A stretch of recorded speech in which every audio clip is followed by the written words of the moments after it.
Hello everyone. I wanted to share with you another video on our journey through the awakening process, and I've been using my book to just share a passage and then I go deeper with that passage and explain either my own personal experience with it or just another teaching to help you integrate and embody it. So today I'm going to be talking to you about the undoing experience, which is the first step essentially in the awakening process. And I think many of you will relate to this feeling, or unraveling is the best way I know how to describe it. So I'm just going to dive right in. The undoing is often experienced as a disconnect that brings the false self into awareness. There is an understanding that your life is no longer fulfilling and you long for something more. You're waking up from a deep slumber, and it is likely that you have been asleep for a long time. Interestingly enough, since living at the effect of your unconscious conditioning is all you have known, you were not even aware that you were asleep. In stage 1, you develop some self-awareness, but you are mostly entrenched in your old programming. You follow the rules of society, adhere to the laws of the land, live within the constructs of your religion, and do not really question your reality or seek answers beyond what is necessary for survival.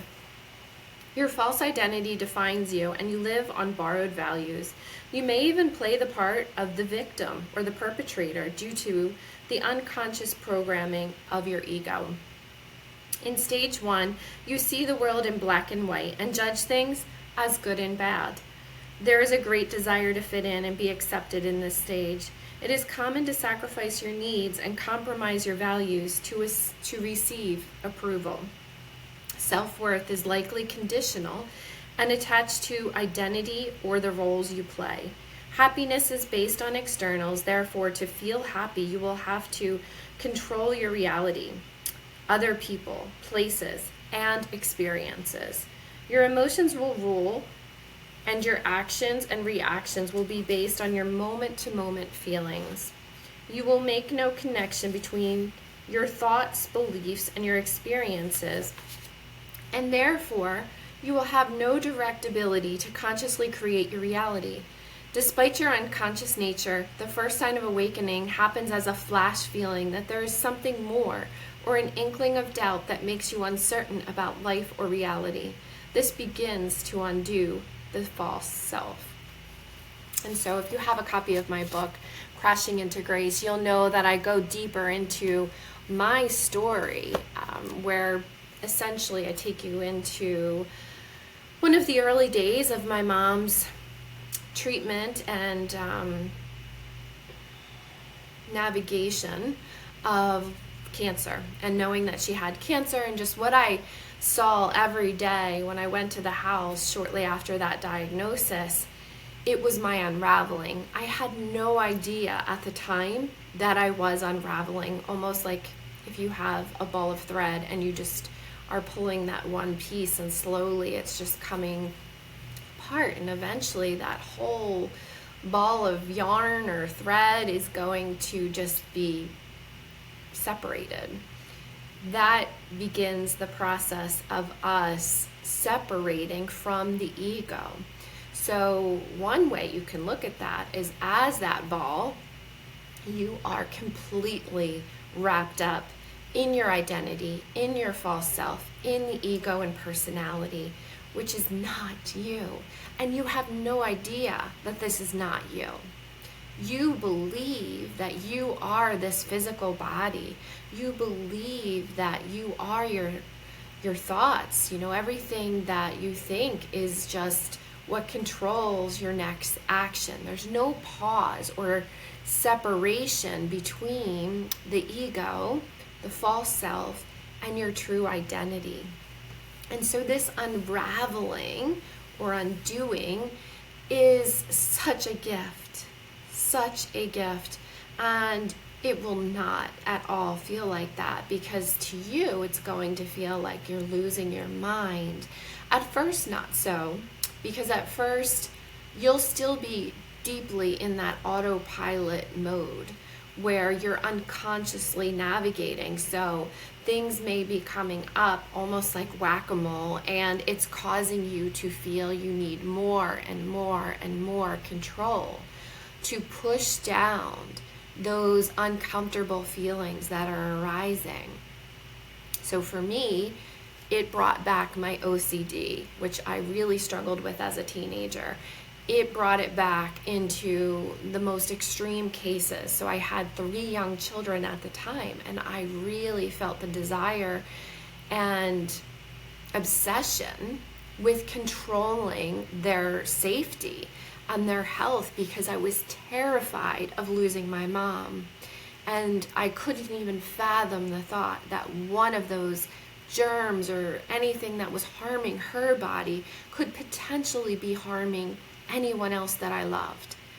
And so the rational mind knows that many of the things that I was thinking were not actually possible, but you are not in a rational place when you're moving through the undoing. You are extremely irrational, and the only thing that's going to pull you out of those irrational thoughts and feelings is a pause, a purposeful pause, which will allow you to reset and recalibrate. And it's the last thing you're probably going to do. So oftentimes you will be brought to your knees, and it will force you to have that pause. And so the goal of my book is really to introduce this into your awareness so that you can consciously take the pauses, because you will need them often. It's not like you just take one pause and you're good to go. These irrational thoughts and things that pop in and that create more control need many, many pauses so that you can come back into the safety and the security and the wholeness of who you really are. So I hope this makes sense. It's just amazing as I reflect on who I am today, because I feel so grounded and rooted, and I still am human. I have moments where fears pop up, but immediately I know to pause.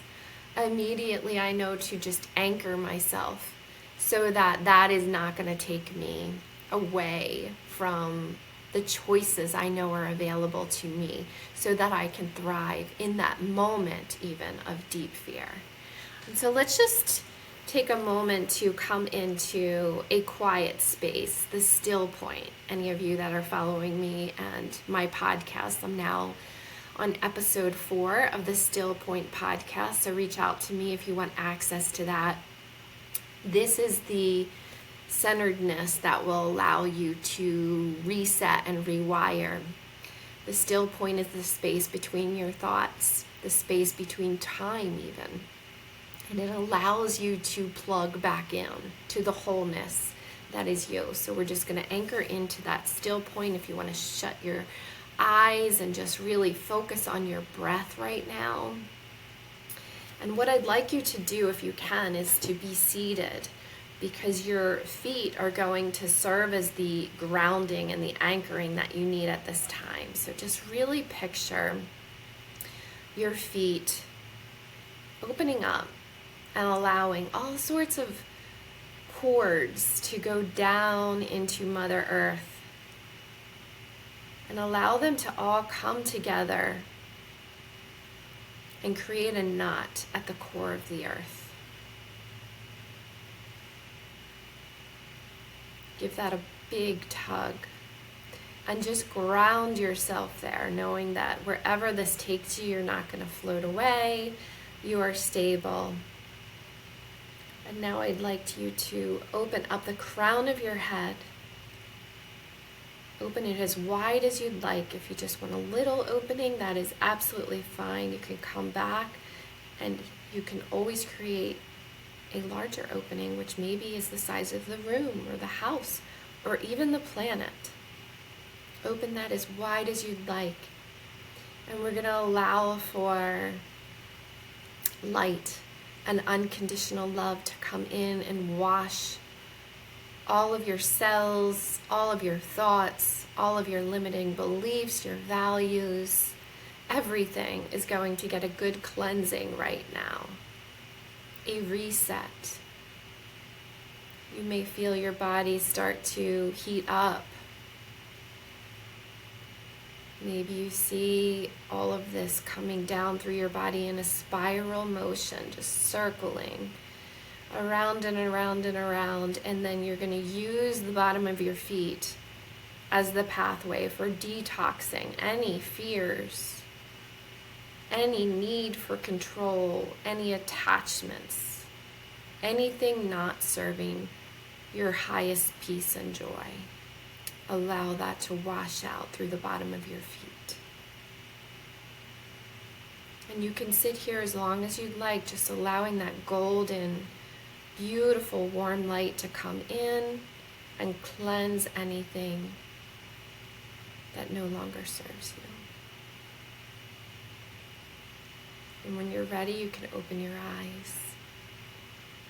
And I hope you find this useful. It's a powerful meditation that you can do at any time, and it will cleanse and reset your remembrance of who you really are.